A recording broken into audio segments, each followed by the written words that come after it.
There's some stories I've been very reluctant to reveal publicly. This is one of those. And I guess there's a part of me that is concerned about judgment or concerned that I will look foolish or you'll think less of me. But what I'm about to reveal and talk about did take place and, in fact, was witnessed by two sisters. They were young, I was young. And when this took place around 1950, 51 in North Bend, Oregon, um, we never talked about it at the time. And it wasn't until 2004 or 5 or someplace after 2000 that I actually opened up this conversation with one sister and who confirmed what I was talking about, but didn't really want to talk about it. And then I talked to my other sister, and she was very reluctant to talk about it. So there's a lot of fear in these memories, and um, and there's a lot of judgment. If you listen to these things, you're going, "Come on, that couldn't have happened. That's not real. These things, come on." Well, you know what? It did happen. And maybe from my perspective as a very young person, I saw things differently. But I'm going to share the story. And regardless of the judgment and the comments I get and the disbelief, I feel I owe it. I owe it to those out there that have had this experience because I've been contacted by other people who've read my book and have had this similar experience, who said that they've had a like experience and they were glad that I finally brought it up and they didn't feel so crazy. But we moved to North Bend, Oregon when I was young. And when we were living in this uh, quadplex, I guess it was four houses, a quadplex, or whatever you call it. It was a unit of four houses. It used to be military dependent housing. And it was abandoned and boarded up. And my mother and stepdad broke down the the doors basically and took the wood off the windows and everything. We went in and we squatted, and next thing you know, the newspapers came out and the police and everybody else, and we said we weren't moving, and within 24 hours, every unit in this abandoned complex was occupied by other people like ourselves. Anyway, while we were living in this building, one night that I recall very vividly, and there was other nights, but this one night was very, very vivid, and I have witnesses, even though this occurrence may have transplanted and take place multiple times. Um, but I'm laying in bed. My brother Gary is laying on the other bed. We're sharing a room. He's 7 years older than me, so I was about 5 years old, and he was about 12. And in the other adjoining room were two sisters, and one was 8 years old, and one was younger than me by a couple of years, so she had to be 3. Very, very young, probably had a hard time remembering this. So I'm laying there asleep, total darkness, and I get this feeling something's going on, and the temperature of the room even changes. It gets cold. And I look up, and I see these small, quote unquote, beings, people, things, whatever they are. All I can remember about them was they were all dressed the same, almost like coveralls. I was, 5 years old, so I'm trying to come up with what I thought at the time. They looked like a uniform, like coveralls or something.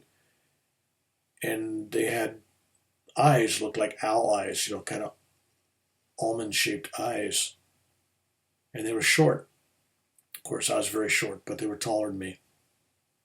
And there was 5 of them, at least 5, in the room.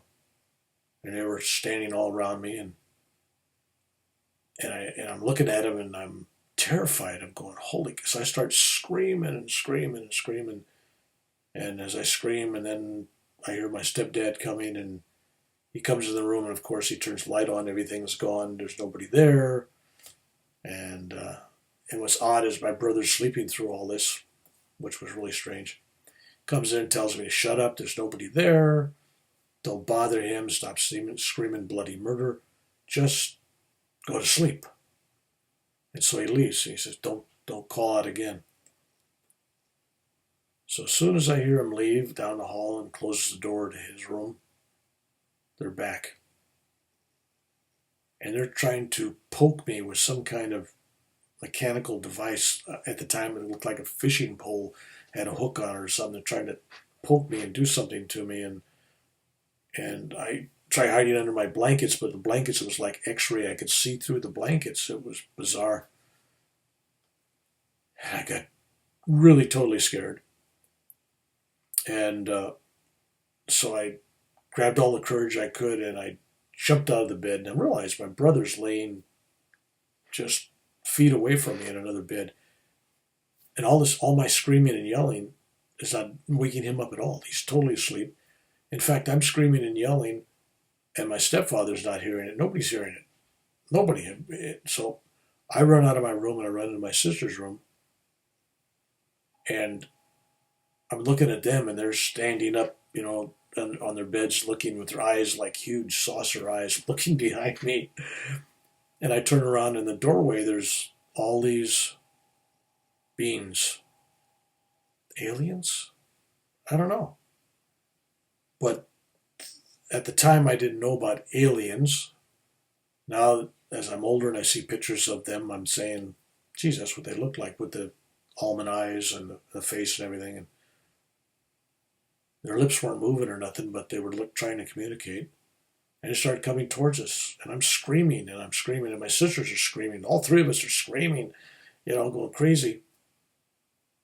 And then the next memory that all of us have, the sun is coming up. Now that happened when we're screaming. It's about 9 o'clock at night. And the next memory we have is 7 o'clock in the morning or so. And we're standing in our front room. And we're looking at three of these beings in front of us. And they're smiling at us in some weird way. And they're kind of giving me this loving hand gesture, whatever it meant. And we're still scared, right? In fact, my sisters were outright frightened, and I was a little angry. And just as the sun started shining in through the curtains and the window behind them, they vanished. And we just kind of look at each other. And so what happened between 9 o'clock at night and 7 o'clock in the morning? So that's a period of 10 hours? 10 hours we have no memory. And what's really odd is we all just went back to our rooms and went back to bed. And never discussed it with parents, never discussed it with my brother, never discussed it with any other human being, including my two sisters. Ever. Until I decided to write about it in 2003. So there we had a unique experience. But was it unique? Was it something that was only one occurrence? I had several other indicators that says and suggests that no, this was an ongoing nightly thing, and that something was happening to my sisters and something was happening to me. But this one particular night was so dramatic and traumatic and so memorable. And the fact that I had other people that could remember it makes this experience very unique, because usually if something like this happened, there's no verification, there's no witnesses, there's no indication that anything happened other than your imagination or your personal experience or vision. It wasn't a vision. It was real. It was tangible. It was frightening. But from that moment on, my ESP, those abilities that I have, were like increased. I'd wake up in the morning, I'd have nosebleeds almost every morning for years. Um, and I kept having these experiences where I'm in the morning, someone's touching me, someone's standing next to me, and I remember that. That's how I end the morning with somebody's there saying basically goodbye and leaving me and setting me back down in bed. So that's an experience I've carried since 1950, 51. That's a long time. And so I'm sharing it now on YouTube video. And I know that people will go, oh, Reverend Bill, he's wacko crazy. And you probably have a right to believe that.